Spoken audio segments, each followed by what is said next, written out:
follow on from the hydraulic feed breaker. Now we're going to make this handy tool to hopefully drag the rear spring off this very poorly looking Ohlins.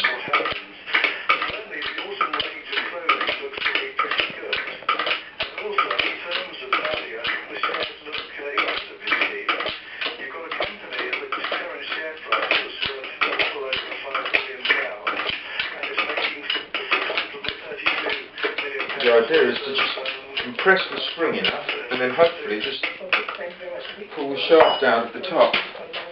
Would now be an appropriate time to say, of course, if you don't like one tune of Marks and Spencer, you can take it back and Oh, right. Okay, we'll do that.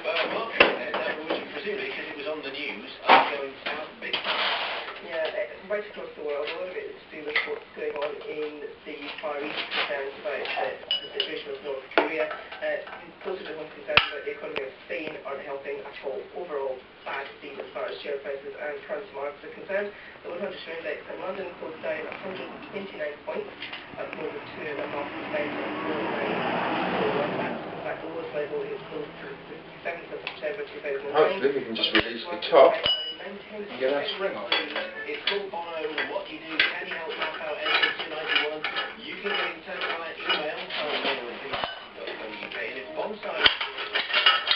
You can call 0500 288. There you go, people. Simple yet effective.